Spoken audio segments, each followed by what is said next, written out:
Radio Hour, the show that brings you unfiltered stories and insight from the Twin Cities real estate world with your hosts, Chris Rooney, broker at RE/MAX Preferred, and Andy Prasky, leader of the Preferred Home Team at RE/MAX Advantage Plus. Hello, hello. Oh, sorry, I'm just filling out my resume. According to the news, I need a new job. You're not kidding. That's what I was going to say. Can anyone think for themselves nowadays? Or is it all about clicks and links? And I mean, it's just a freaking, it's a joke. I mean, every day has to be some sort of disaster. Otherwise, people can't live. I mean, it's craziness. Right. Well, and then we all seem to have all these different, things. So, here's what I think is funny. In the old days, there used to be, the old, what was it, the Star? And then it was the Star Tribune. And then it was and you'd all go to the newspaper for your news. And then came TV. And then all of a sudden, everybody would just watch TV for their source of information. Now, you basically can pick whatever non-credible source you want. And because it's in print or it's in front of you and it has graphics, we believe it. It's absolutely amazing the BS that people fall for. Yeah. And you go down those rabbit holes where it's like, this is all that machine learning where when they know you click on conspiracy theories, watch out, because here comes the news that you're going to be buried in your bunker in about 20 minutes. or you have to do your resumes when you're supposed to be on a podcast. Right. Well, I mean, hey, this business is not, I mean, I get it. When the business is booming, that's when our industry just expands like beyond belief because everybody thinks it's easy. And then all of a sudden they realize, oh my gosh, I really don't have a business plan. And then it contracts and they don't have any business and they go out of business. And it's like, for us, I think this is a time where the consumers, when it's slower, get the best agents with the best service because you're getting the best of the best. You're not getting stuck with whoever you clicked on, Zillow, for an example, and whoever shows up, that's 99% of the time a brand new agent that doesn't know how to tie his shoes or her shoes. And, and you're just like at the mercy of whoever they send out. Yeah. I think it's also agents are trying to do something that they probably don't even think that it doesn't work. It's tried and true, and in the past doesn't work, and they keep trying and they try to redo it just to kind of show that seller or that buyer that, oh my gosh, look at all this work I'm doing. I'm now sending postcards out to the neighborhood you want.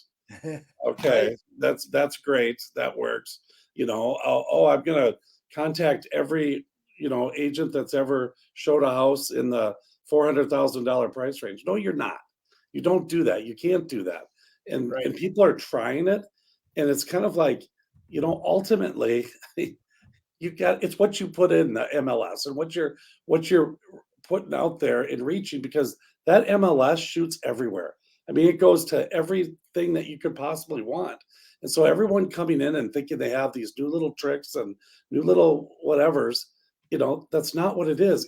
It's thinking about, how am I going to market this to the right person that's going to purchase at this time when there's not a lot of people purchasing? How do we do it? How do we get them? How do we show value? Right. I mean, agreed.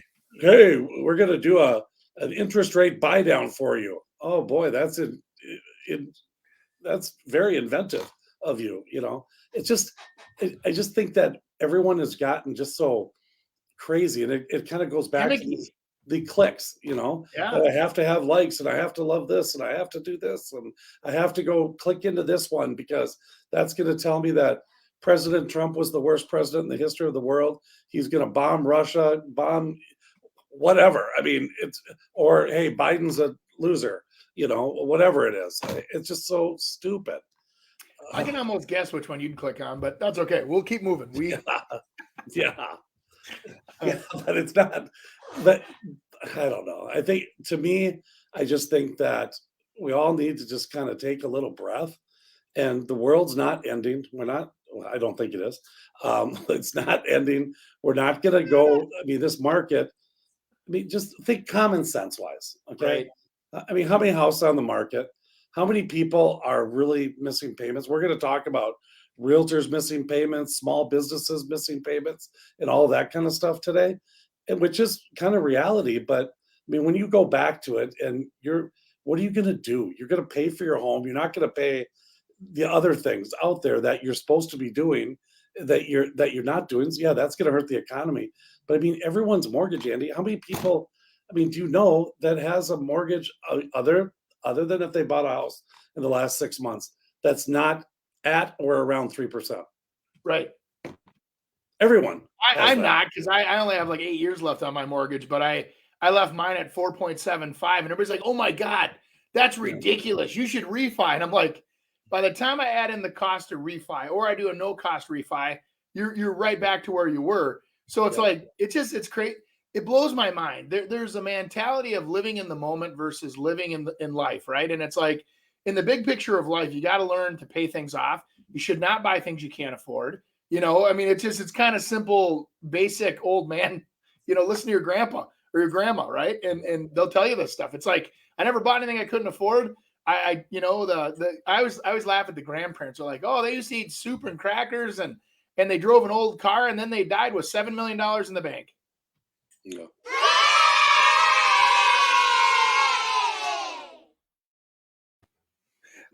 Yeah. And but it's like, yeah, go ahead. I was just gonna say it's a mind frame, right? It's they lived within their means, and they always felt safe because they didn't extend themselves. They didn't live beyond their means. They were, not so like worried about the superficial lifestyle that a lot of people subscribe to, of having the new cars and the big fancy houses and the penthouse suite. And they're like, "Hey, we're good people. We take care of our family and we're secure." You guys are basically talking about information warfare, so many different things to get your attention, to get clicks and whatnot. So let me ask you, I've been obviously in Thailand almost a week now. I've been talking to the locals, and before this internet came about and all this information, they believed the king was a living divine God, and the country was like totally brainwashed. Even to this day, you can't say anything bad about the king or you go to prison. So I'm not saying anything bad about him, but so where do you think the balance is then? I mean, do you want to be underneath this when some guy says, go this way and there's only this sort of news, or do you want all these crazy news outlets that you got to find the truth yourself? Right. That's how you control people, information, right? Think about that. If the only information you ever get is that the king is actually a god, you probably grew up thinking that they're a god. Just like, you've got North Korea and you've got that Kim Jong Ding Dong or whatever his name is. And I say that jokingly because I think he's a ding dong. But his situation is where they think he doesn't poop. He's a unicorn and a magic wizard. And it's like, I'm like, come on, guys. I don't care how, even growing up, you even grow up with certain religions and you start going, well, is this really real? Or is this, is this story I'm reading real? Is this, and so you question things. But when you don't have any other information, then, hey, the sun comes up and the sun goes down. It's what you live with, right? Yeah. Knowledge is power. There's no question about that. Well, tell us a little bit now that you teased us. How is the scenery there? It's amazing. And I was getting full meals with like a beer for $2. Very cheap, way cheaper than, I'd say cheaper than Brazil for sure. Yeah. And it's safe too, but when I say the city I'm in is like Las Vegas with no filter, it's like devil's paradise. It is crazy. Like it's almost too much. Like I stay away from the crazy area.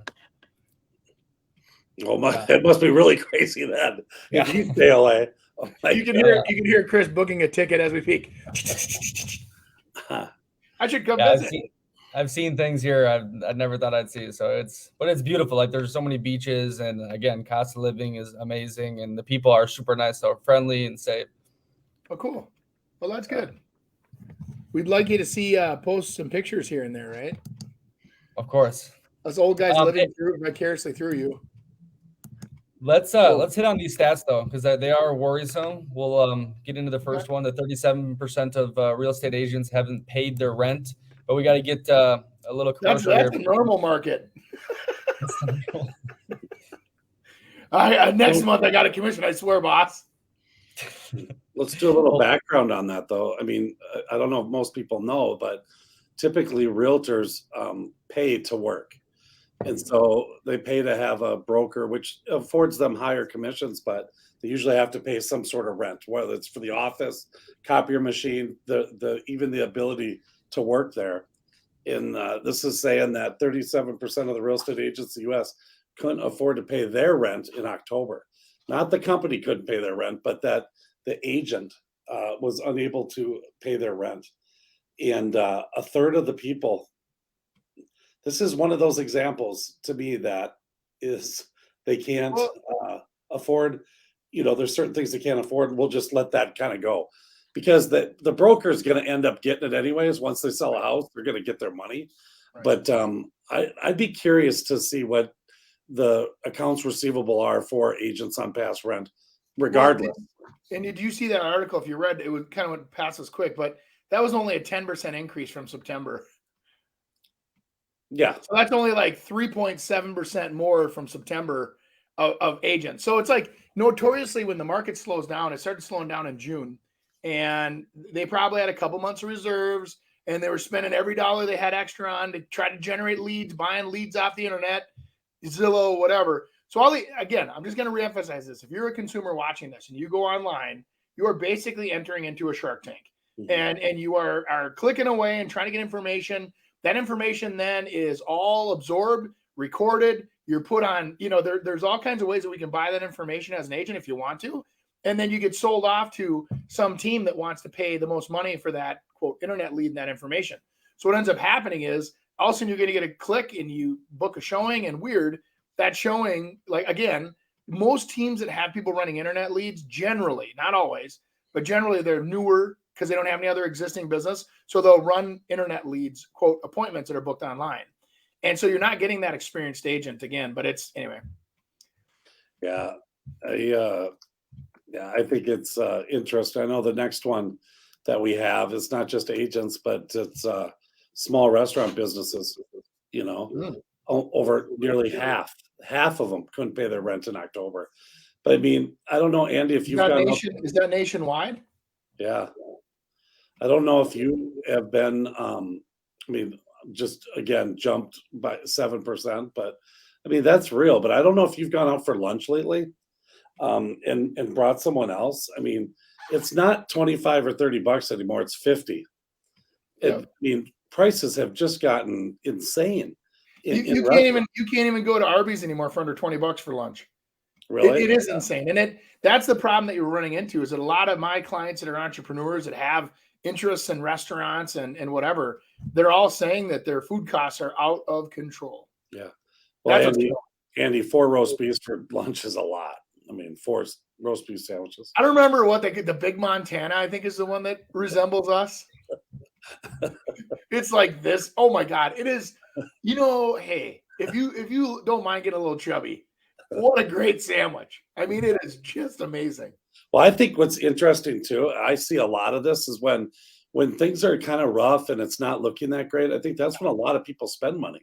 They're trying to feel good about themselves. I know in my own case, I look at myself and I'm like, I usually never spend money as I'm making. I'm always kind of going and just kind of keep going. And then all of a sudden it slows down a little and it's like, oh, let's go spend some money, because it's like, oh, that'll make me feel a little better. And we'll kind of move on. But I think what was it during the Great Depression? They talked about it was steakhouses and liquor stores did just fine, and people would treat themselves when they wanted to go out. They'd only go out for the best because they can eat crap at home. But I think nowadays a lot of people just look at it as being a service. Like I order whatever app and they bring my food to my house and it's cold and soggy and they still eat it and they still pay $50, to get it. It's just, we're different. It's like, I don't know. I think COVID was one of the best things that, for home cooking and understanding, hey, we can do stuff ourselves. A lot of people learned how to cook during COVID. And if that was a positive thing to come out of there, right? You got to hang with your family more. That was one good thing. Yep. The other good thing is that you don't have closings with buyers and sellers in the same room anymore. Yeah. Other than that, COVID was a bunch of crap. Yeah. Scam. So that's what I say. So.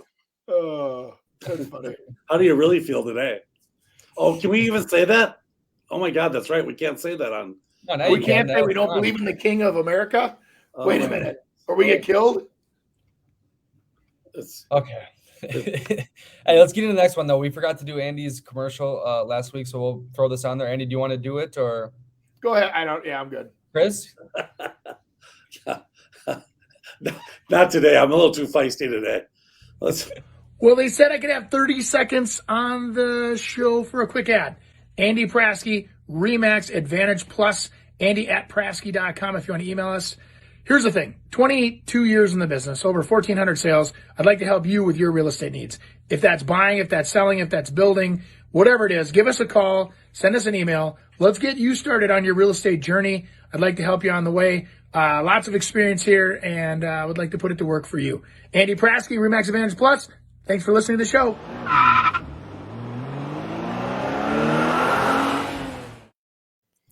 Andy, how much experience? I don't know. I can't. How many years has it been? 23. 23. I was told, though, it doesn't matter if you're over 15. The impact is zero to say. And actually, when you start saying it's over 20, people start, like when you say 30, people start going, oh, is he too old? Right? 32. 32. They would be right. He is too old. But I'll tell you what, I'm too old. I totally disagree with that statement. I've learned a ton after being 15 years in the business. Yeah. So. Well, I think, yeah, funny. And the other thing, Chris, is like, what I'd say about yourself is that you're still active. You're still doing purchases, you're doing flips, you're doing whatever on your own. So it's like you're probably the most relevant option for people that are looking for stuff like that. So it's like, to me, it's like I would want somebody that's in the game, and that's the difference. There are, going back to real estate agents for just a second. There's a lot of real estate agents that preach, and this is what you need to do, and this is how you do it, and they don't actually do any real estate themselves. I'm a little bit scared of those agents because they're going off of hearsay. They've never been in the trenches. They've never actually worked with a client in a situation like, some of the things happening today. And so why would you hire somebody that, I don't know, pawns you off, if you will, right? So I look at it like, hey, agents that are owner operators and they're actually still out there performing, right? Being a producing team leader or whatever you want to call it, that's different. I don't know. I just had a conversation like that yesterday, Andy, with an agent, kind of a beginning agent, first year, 2 years in the business. And we're just talking about a bunch of different things, trying to kind of get some experience out of me to kind of lend to them to be able to use on their clients. Mm-hmm. And it is interesting from someone who probably hasn't sold that many houses or maybe just got into home ownership, to be able to tell people what it's like and to be really be able to counsel them, or, hey, this is a good investment, it's not a good investment. It's kind of like, how would you possibly even know if it is or isn't? You've never done it, kind of thing. So I think that's it is hard for a beginning agents. And I think sometimes what you got to do from a beginner is you got to talk to the people that have been doing it for a long time. Try to learn from them and try to take something from that and offer that to your clients from maybe a third person perspective versus like what you do, because everyone wants to be like, I'm super smart. Why can't you just say, you know what, I have another client and this is what they do, and they've bought multiple rental properties and done this, and they say this, versus, hey, you're stupid, you don't know what you're doing, and you think it's a bad idea to be able to invest, and you look at me like, hey, how does this kid even know anything? Put it on to somebody else, and then it kind of makes a little more sense. Yeah, everybody adds value. You just need to be able to demonstrate that value. So as a new agent, is your value that you can be undisturbed and completely dedicated to their best interests and have a plethora of resources to go tap into when anything comes their way. And I also say with a new agent, they cannot fail, because you can't have your first client be a failure. You have to have success stories, right? So you essentially, I'm not afraid of new agents if they have the right resources around them and the right, commitment, if you will. And then there's, obviously everything in between, but it's hard. It's very hard for a new agent to break into this business. It was very hard for me. And I had my mom and dad in the business, to be able to help me along. And it's just it's not easy, because people don't want to just put their greatest investment in anyone's hands. They gotta put someone in charge that kind of can help them and navigate through it. We can all find stuff on the internet, but it's, how is that applied?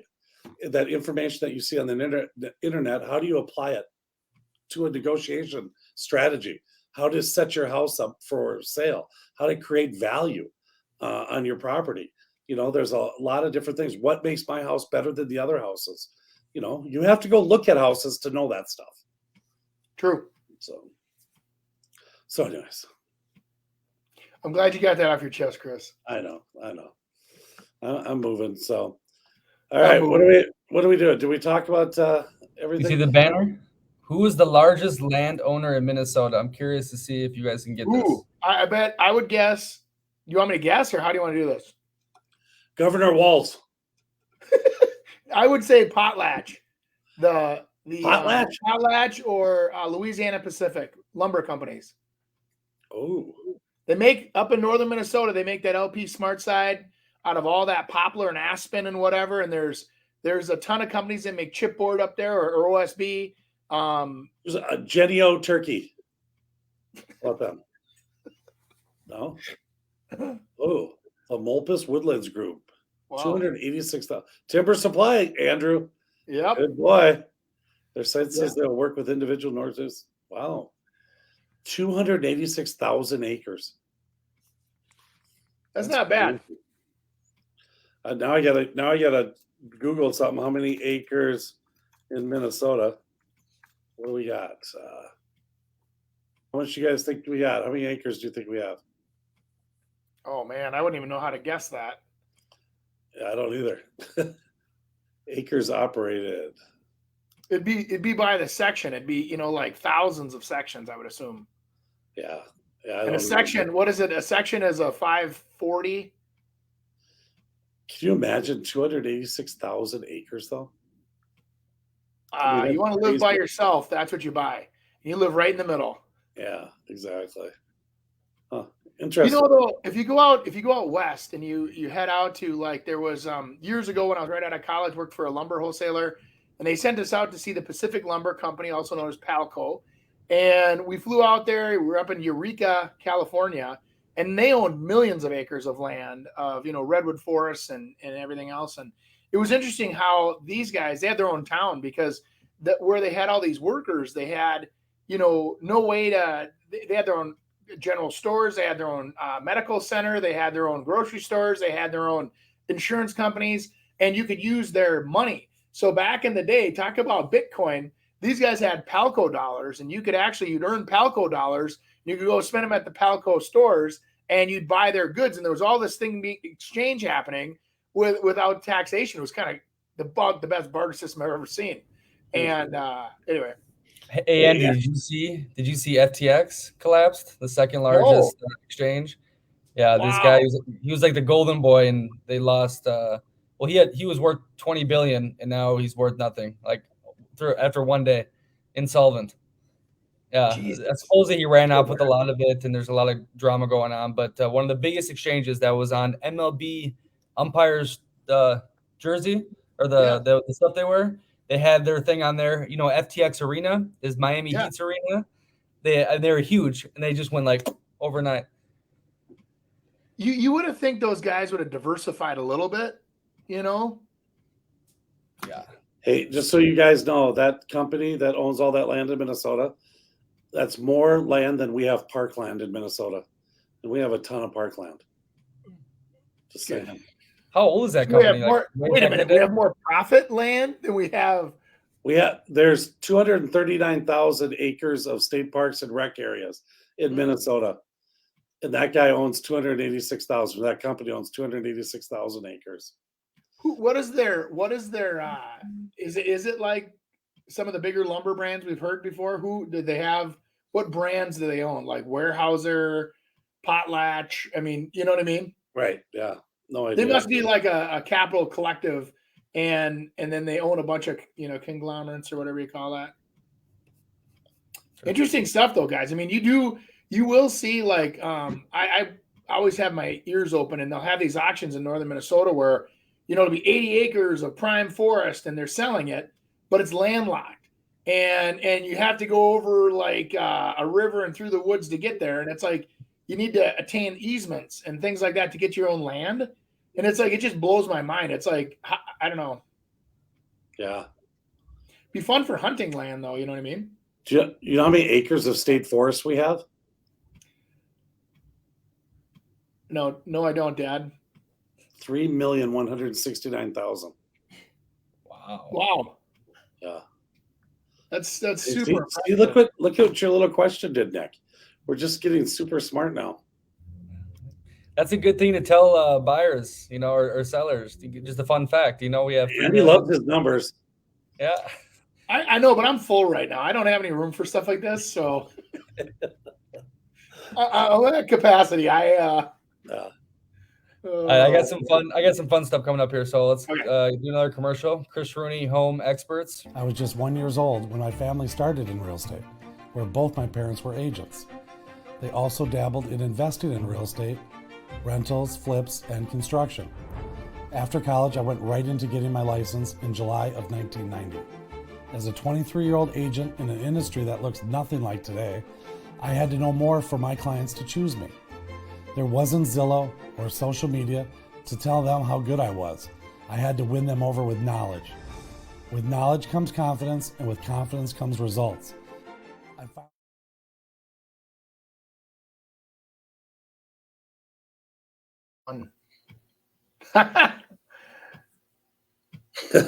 This is good. Oh, that was funny. Do that again. We'll read it. It's just a little kid looking very. When your friend starts driving at 150 miles an hour and says, "I should have sold, bro," he's probably lost quite a bit of money because he didn't take advantage of that crazy market. That's that guy that's on the internet, though. He's not a kid. He's actually an adult. He's like 19. Yeah. Yeah, and he slaps all these like professional wrestlers in the face and stuff, and like because people think he's a little kid, so he walks up to people and just smacks them. And isn't he Hungarian or something like that, Nick? Show that again. He's from some like village in Russia, like on the outskirts. Okay. Yeah, there you go. Yeah. That kid's 19 years old. Yes. Yes. He hangs out. They show him in nightclubs drinking martinis and stuff, smoking cigars. Swear to God. I've never seen this kid. You will now. Oh my gosh. Oh, jeez. All right. Things to ask yourself before getting your real estate license. Are you good at talking to people? Do you enjoy roller coasters? What's your favorite liquor? That is good. I'll tell you what, I think this is what I believe is that I've seen a lot of realtors come from a lot of different backgrounds, big, tall, small, short, whatever.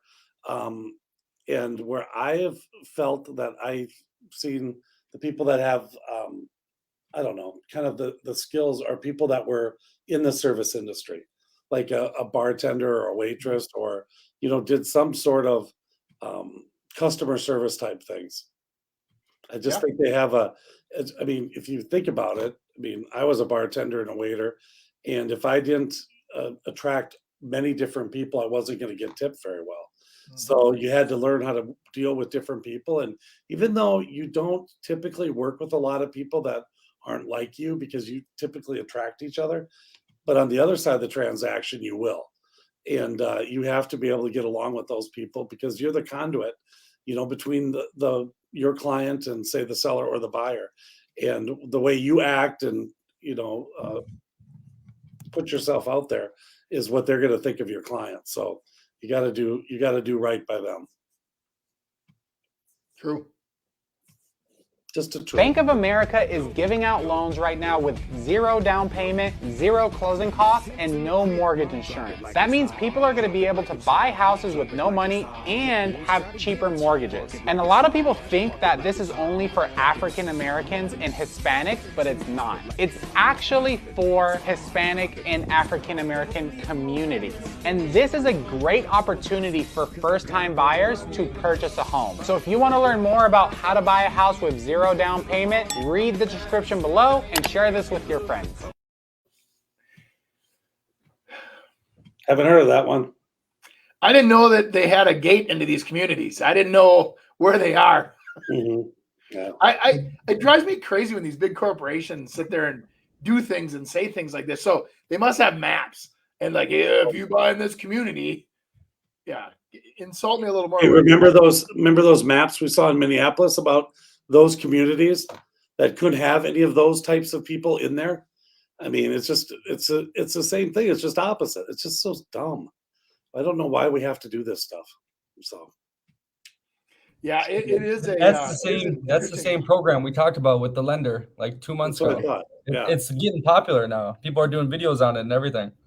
Yeah. Yeah, no, I mean, if I guess I just don't know where is there a magazine somewhere we can go and find these neighborhoods, or and it's like, and why does just those neighborhoods need help right now? The whole economy, the whole housing market right now could use inventory. Yeah. You know what I'm saying? And it's like it blows my mind. But then again, Andy, the USDA loans are for certain communities as well. I mean, on the outlying areas, to be able to encourage people to move out of the, what is it, is it 13 county metro area? Correct. It's actually, no, it's not. It's really because I mean, at the end of Jordan, I think Belle Plaine is good. What up by you? I mean, well, you're not far out. It dips into parts of like Zimmerman, Princeton, Yeah. Cambridge. It is there. It's just you can read it online. You can see where it is. But the idea is they want you to move out to a rural area to basically help. I think it's the tax base where you're not producing anything there. They don't want you to have a pole barn. They won't finance a house with a pole barn. They want you to buy a residential property like with 1 or 2 acres in the middle of nowhere. And then you become a taxpayer in that area to keep the tax base going, I believe. I don't know the exact behind the rules, but it's about the only thing I could make up in my head that would make sense. Well, I was going to say too, there's there must be a maximum loan amount as well. So that means, so are you sure about that you can't have a pole barn or it's on acreage? Yeah. Oh wow. Unless that just changed. Up until like last year, it was the property could not have a barn on it. Wow, I did not know that. Yep. Loan. Note to self. Thank goodness for Andy. Thank you, Andy. No, the fine print reader here, I guess. Yeah. Okay. Normally not my thing. Okay. What else? I can't believe I have a fucking Academy Award and I'm calling you back again and again and again, you cocksucker.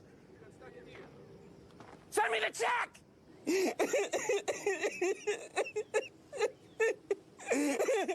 Hey, Vince, it's Matt. I'm sorry. I'm sorry, buddy. That was really out of line, and I didn't mean that. I'm just a little tired, man, and I'm sorry. Oh my gosh. I think that there's something to say about that. I'll tell you. I'm an Academy Award winner. You blankety blank. Send me my check. Yeah, I think that is the thing, though. People, I mean, unfortunately, a lot of people do live check to check, and they need that money. And but on the other half, you got to kind of think about realtors as well. I mean, they don't get paid until everything's done, and then at the end they get paid. Now, obviously, we get paid a percentage, and we probably get paid more because we're willing to wait and take that chance than we would if people were just kind of paying us up front. So, well, but like in good times, Chris, you and I that have been around this block a couple times, you may have 5-6 closings in 1 month, and the next month you don't have any. And so what you learn to do is put all your money into a pot, forget it's there, and then you pull a salary every month. And so you don't live and die per paycheck. Now that's something that takes dedication and focus to get to that point. But just like any other business owner, that's what you eventually have to get your reserves up. And I think that's what a lot of agents lack is their first paycheck, they buy a BMW. Their second paycheck, they want to go buy $1 million house. And then all of a sudden they start getting paychecks in and they're like, ruh-roh, So. Oh, true. Okay, this is a 2-part meme right here. So I'm going to show you the first one. When you're done with it, I'm going to show you the second one, then respond.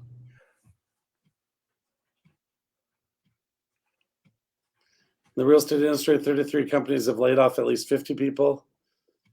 24 companies have laid off at least 100 people. 13 have laid off at least 250. 4 companies have laid off at least 1,000 people. Winter's coming. Winter is here. Okay. If you see Doomer Real Estate posted, you bought yours in the last 2 years, don't freak out. You're not playing roulette. Real estate's about surviving short-term market conditions for long-term rewards. Hallelujah. Yeah. That's very, very true. And it's what we were talking about from the beginning, which kind of got me all riled up and going. Um, it is. I mean, not only did the market slow down, the interest rates went up, but winter, winter market, if you're in Minnesota, winter market's here, But and it's what I was typically a gonna slower market. let me just remind everybody this: in June, when rates jumped, the world was on fire. I mean, we'd list a house and go 50,000 over, 7 offers. Those people are still there, Chris. There's still a lot of them are still making the same paychecks they were making then. They're choosing to sit on the sidelines because rates went up. Oh my God, calm down. Rates went up and it cooled the market down. And it's like, holy crap. I mean, you look at these people that are out there, it's not as bad. I mean, if rates drop back down to 3%, what would happen? Oh my God, the market's great. Oh, look at, and then all the politicians take credit for it. It's like, okay, they went too fast, too high, too fast, right? They more than doubled. Now, granted, historically, they're still at a historical fair rate, but it's like everybody that has a memory, which we all do, is looking back saying, hey, what happened to 3%? What do you mean 7%? And then now they're bragging on the news today, they're back down in the 6s. And it's like, their payments are almost double for the same house. So a lot of those people that had these, their jets and full throttled back a little bit. So the demand on some houses is less. But here's what's crazy. I'm telling you, when you read the charts, and this is what you have to do, is look at the facts. Don't look at the fluff. Look at the facts. There are still not enough houses for sale to fulfill all the people that need houses. Period. They're choosing not to buy. They're waiting for interest rates to come down. They're waiting for doomsday to kick in. And what's happening is like all this propaganda we've just talked about is all based on real estate agents and a lack of money management.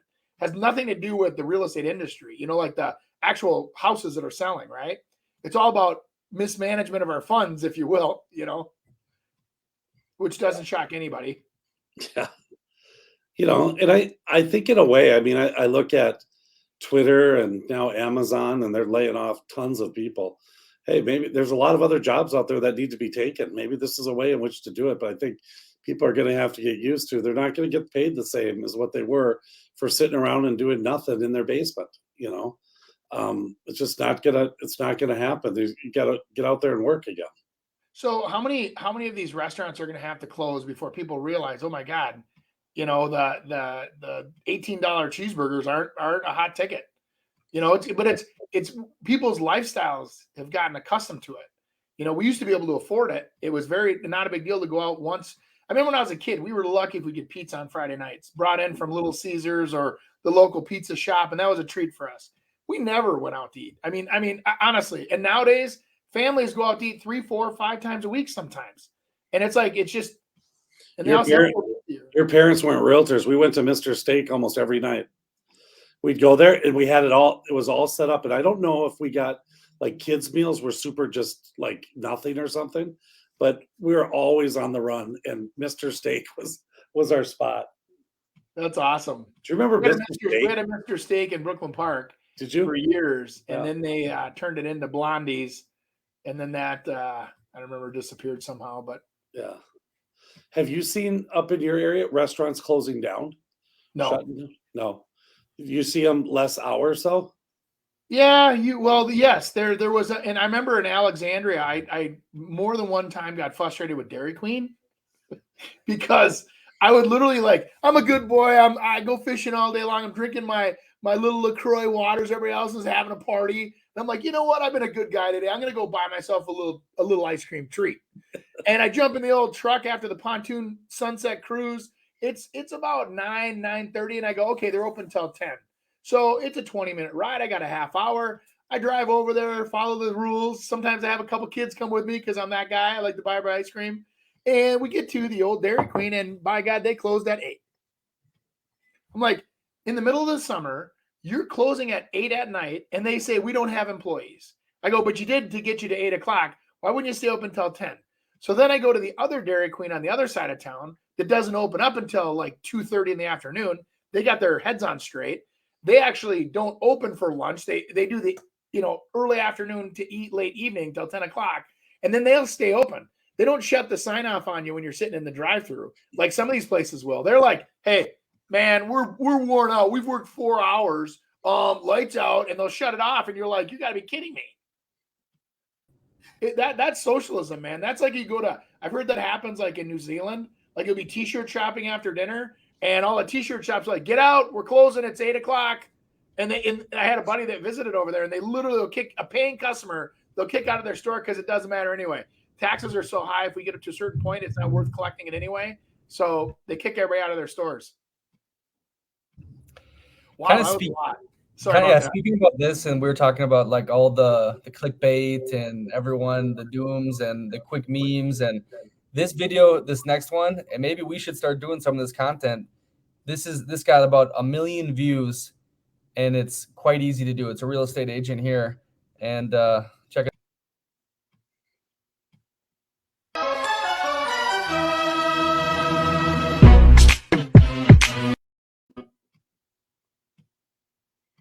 That's it.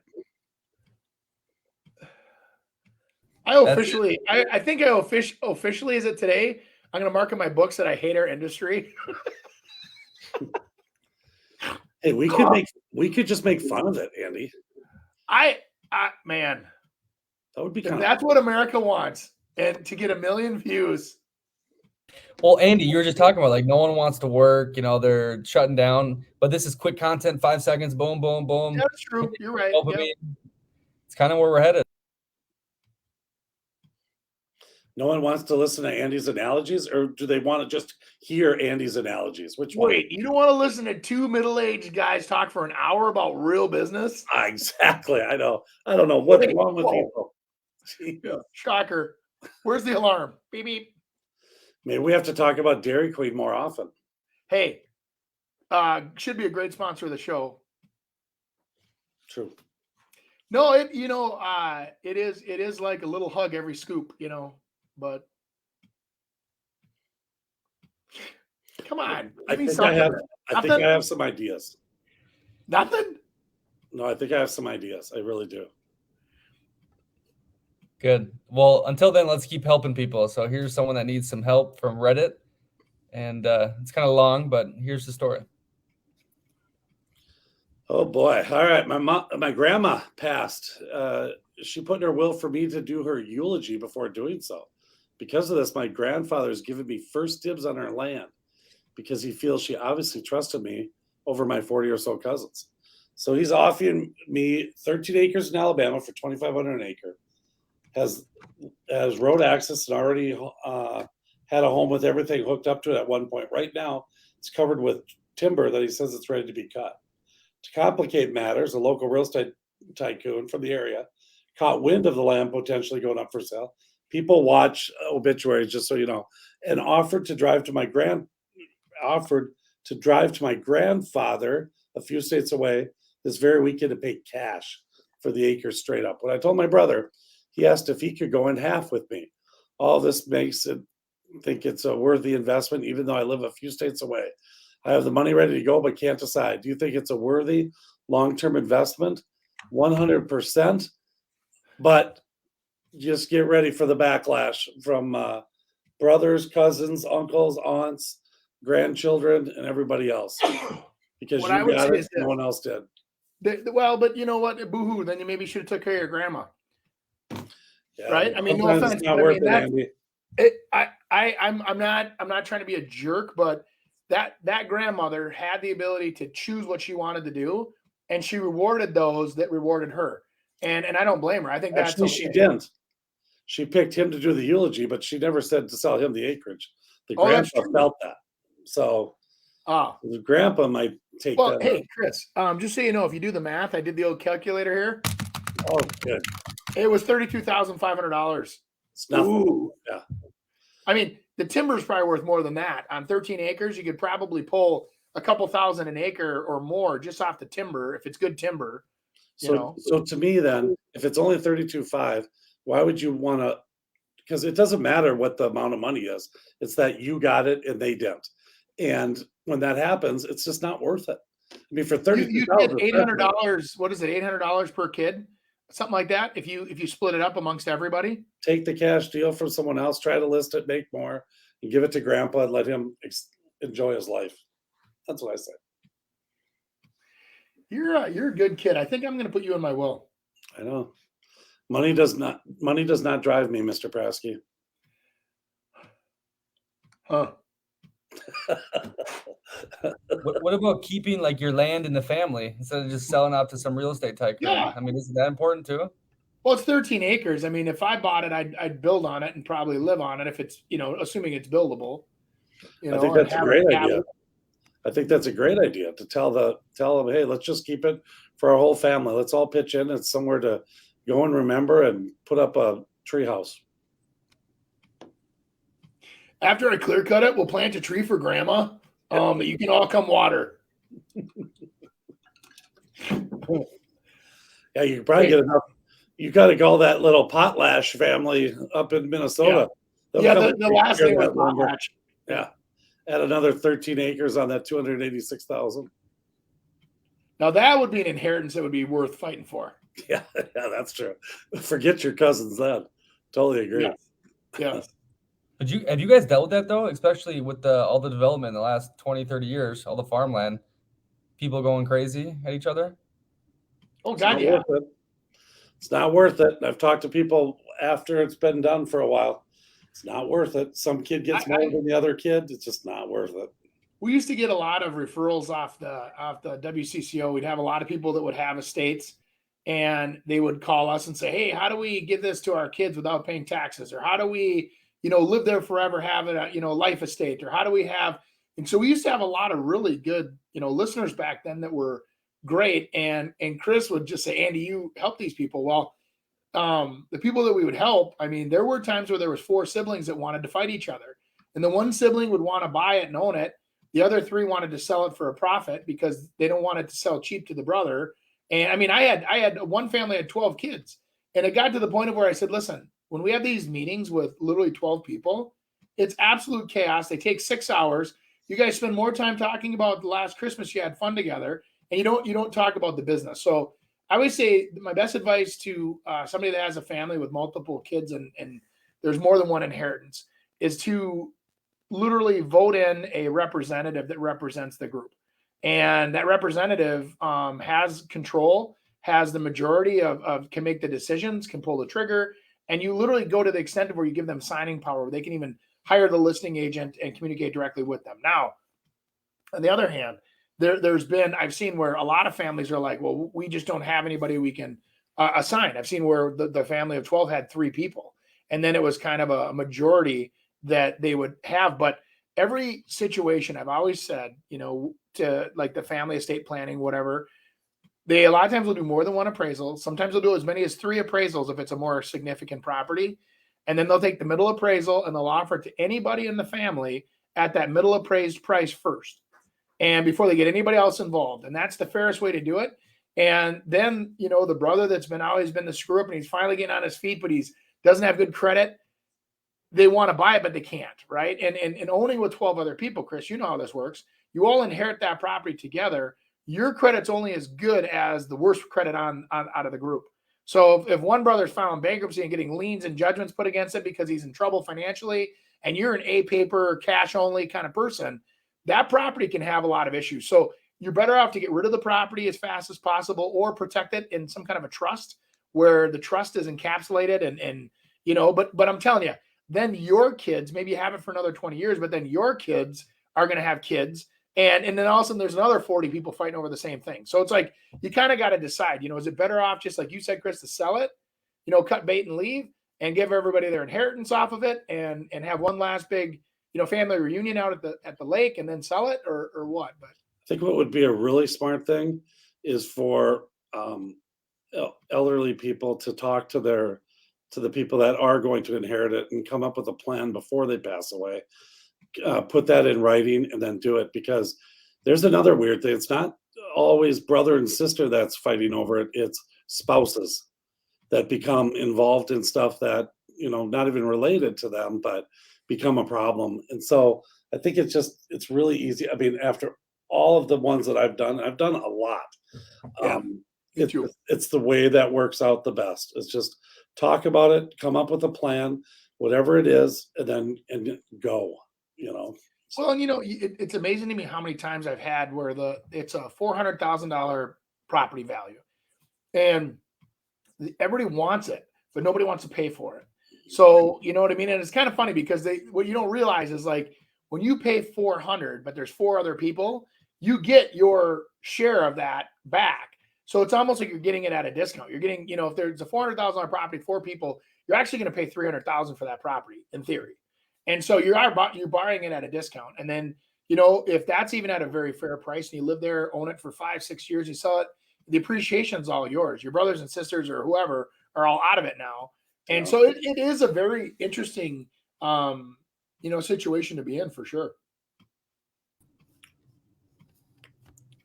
Let's do something different. We do list this home. How about we list foreclosures?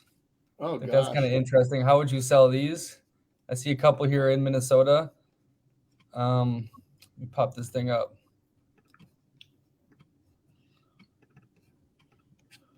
Who wants to go first? Andy. Sure. Let's go. Okay.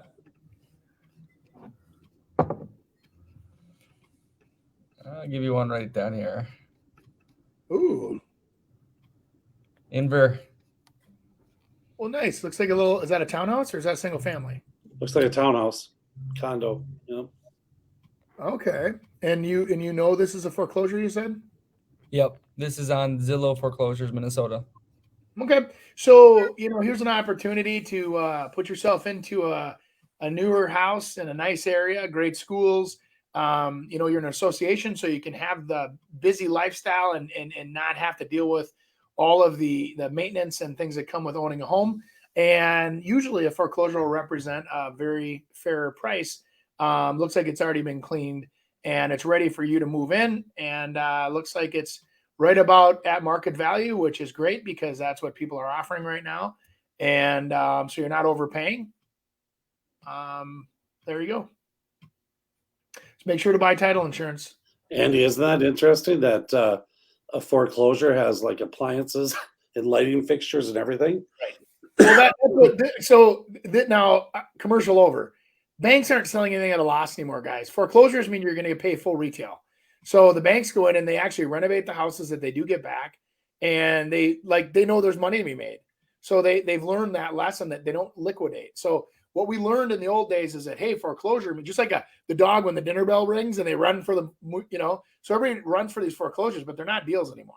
Where they're deals is when you're buying them before they're foreclosed on. So you're buying the bank notes. That's the new, thing to do. And you buy the bank notes and you buy those at a discount. So, but what's interesting is that bank has already started the process, but it costs $40,000 to $50,000 sometimes in legal fees to truly evict and kick somebody out of that house and do that whole process. So the money that you're saving, I don't know if you're saving anything. Yeah. Who do they pay who handles that rehab? Like who pays the contractors? Who does all that job? They have good people that do that to flip it? The bank does. I mean, but you got to remember though, there still is, disproportionately a very, very, very small amount of foreclosures. Okay, so they hire guys like Andy? Yeah, that's what Andy used to. I mean, when he'd get all those foreclosures, he'd be responsible to get all that work ready and done. There were so yes, different banks would have, us actually as a real estate agent, they give us the listing, but they also had us as a project manager controlling the clean out, the eviction, if there's police involved or whatever. And it was a very drawn out, lengthy process to make a commission, but it was better than nothing. Well, and you had to pay for it too, right? Oh yeah, I was at one time I laughed because I remember Garth Johnson, we were in studio together and I said, God, I'm paying the utility bills on like 50 properties right now. So great, 50 listings, right? Yay. And Garth comes in and goes, I'm paying it on 600. I was like, oh my golly. Before it even goes to the market, you have all these things sitting out there before it even gets to the market that you're watching and paying for and taking care of. Now you're getting reimbursed, but I mean, you have to have a lot of money to be able to handle that. Hey, they're still rolling. You're $60,000, $70,000, $80,000 a month worth of utilities. Yeah. And what's crazy too, Chris, is this. Utilities are the individual, not the actual property. So let's say that I sat there for years trying to clean up all these utility bills where they'd keep sending me a $13 bill, and I'd send them a $13 check, and they'd say, well, you still owe us another $1. And then you don't even turn that in because you're like, I'm not going to turn that into expenses. I'll just pay it, whatever. And all of a sudden you're going, that's hundreds of dollars a month for years catching up on all these utility bills. So now I believe most of the banks, they used to have national contracting companies too that they would work with, where the contractor would come in, perform the work, do the clean outs, do everything, and then they would assign the agent at the time of where it's ready to retail list it. Anyway. All right, Chris, you ready? So you're gonna sell this foreclosure. Yeah, we'll give you Burnsville. Do not give him an easy one. You gave me South St. Paul, for Christ's sakes. You need to put him up in Invergrove Heights. No, Cambridge or something. Put me up in Champlin somewhere. There's no foreclosures in Champlin. We don't allow it. Oh, Columbia Heights. Who wouldn't want Columbia Heights? What a beautiful area with this nice little 2-bedroom, 2-bath walkout Rambler. Ability to finish the basement and earn extra, even additional equity. Their loss is your gain. Get in there. What a great rental. I mean, rentals are, oh, look at that. I mean, just a little extra paint. Maybe get a countertop there. Well, you gave me a really doozy here.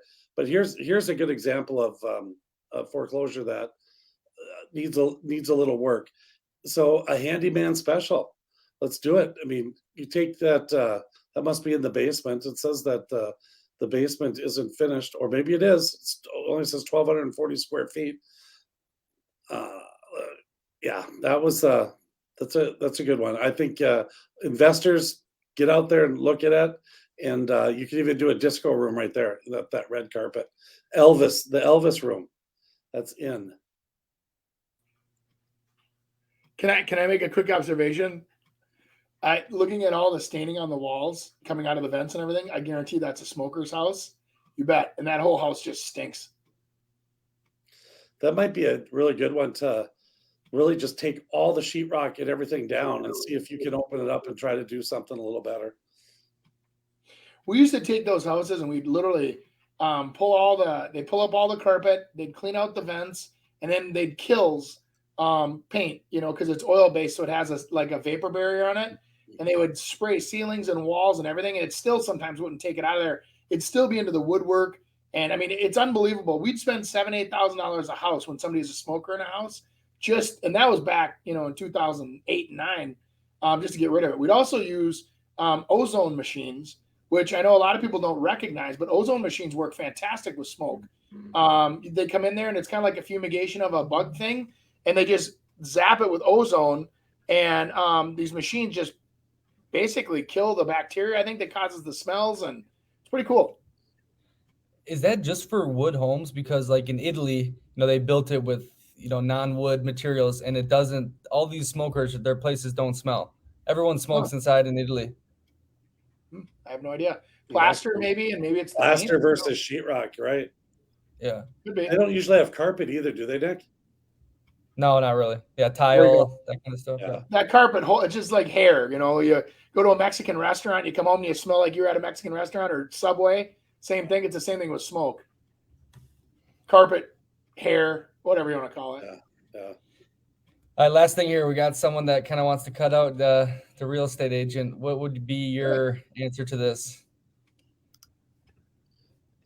Okay. I'm working with a real estate agent to prep my house. It's not listed, but my neighbor found out and wants to buy it off market. I found out he actually bid for the house when I bought it, so he's serious.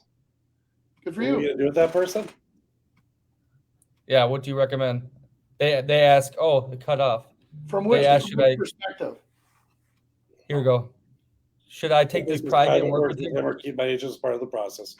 100% keep your agent part of the process. Maybe just ask your agent if they would pay them for that buyer, and they would just handle the listing part of it. I'm telling you, I mean, I was just watching a show last night on Netflix where these 4 people, Redfin CEO, a professional football player, these 4 investors are there, and their people are coming in to try to sell their house. Every single one, every time they talk to that buyer, they said, well, remember, you're not getting any commissions, so we should get it for less. That's exactly what everyone thinks, is that if you just get them over that and say you have an agent, they don't even talk about that stuff anymore. Now you can probably get more than you would have, because I mean, the buyer wants to save the 6%. The seller wants to, say, hey, since I'm not paying a commission, I'm going to make more. And it's a fight. It's so silly. No, I've even done that too, where I've just told people, I said, listen, I'm not even involved. All I'm doing is paperwork. I'll do it for 1% or a minimum of $1,500.